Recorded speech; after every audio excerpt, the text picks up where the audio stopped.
President ট্রাম্পের Gaza roadmap বাস্তবায়ন নিয়ে দ্বন্দ্বে জড়ালেন দুই ইহুদি বন্ধু। তাদের একজন ট্রাম্পের জামাতা জ্যারেড কুশনার, অন্যজন ইসরায়েলি প্রধানমন্ত্রী বেনিয়ামিন নেতানিয়াহু। এবার স্বয়ং কুশনারের অভিযোগ, গাজা রোডম্যাপ ভেস্তে দিতে চাইছেন নেতানিয়াহু। আন্তর্জাতিক পক্ষগুলো যখন গাজা পুনর্গঠন প্রক্রিয়া এগিয়ে নিতে প্রস্তুত, তখন নেতানিয়াহুর এই বাধা পরিস্থিতিকে ক্রমশ জটিল করে তুলছে বলে অভিযোগ তার। জ্যারেড কুশনার বাবা চার্লস কুশনারের শেকড় ছিল পূর্ব ইউরোপের ইহুদি সম্প্রদায়ে।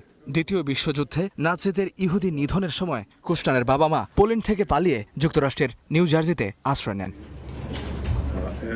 ইহুদি হবার কারণে ইসরায়েলের প্রতি বরাবরই উদার কুশনার। ইসরায়েলি প্রধানমন্ত্রী নেতানিয়াহুর সাথে তার সম্পর্কটা পারিবারিক। ২০২৩ সালের যুদ্ধের পর ট্রাম্প যখন গাজা শান্তি পরিকল্পনা প্রস্তাব করেন, তখন আবাসন ব্যবসায়ী কুশনার হয়ে ওঠেন এই পরিকল্পনার কেন্দ্রীয় চরিত্র। কিন্তু সেই গাজা শান্তি পরিকল্পনা নিয়েই এবার বিবাদে জড়ালেন দুই ইহুদি বন্ধু কুশনার ও নেতানিয়াহু। ইসরায়েলি গণমাধ্যম বলছে, এই বিবাদের মূলে আছে নেতানিয়াহুর অযৌক্তিক শর্ত। কুশনার অভিযোগ করেছেন, নেতানিয়াহু গাজা রোডম্যাপ ভেস্তে দেওয়ার চেষ্টা করছেন। নেতানিয়াহুর দাবি হলো, হামাসের পূর্ণ অস্ত্র সমর্পণের পরেই ইসরায়েল গাজার দখল ছাড়বে, আর প্রস্তাবিত রোডম্যাপের শর্ত হলো হামাস ধাপে ধাপে অস্ত্র ছাড়বে, ইসরায়েলও ধাপে ধাপে সেনা সরাবে। এ নিয়ে কয়েকদিন আগে দুই বন্ধুর বৈঠক উত্তপ্ত হয়ে ওঠে। যুক্তরাষ্ট্র সহ আন্তর্জাতিক পক্ষগুলো যখন গাজা পুনর্গঠন তৎপরতাকে এগিয়ে নেওয়ার জন্য প্রস্তুত, তখন নেতানিয়াহুর এই বাধা পরিস্থিতিকে জটিল করে তুলেছে।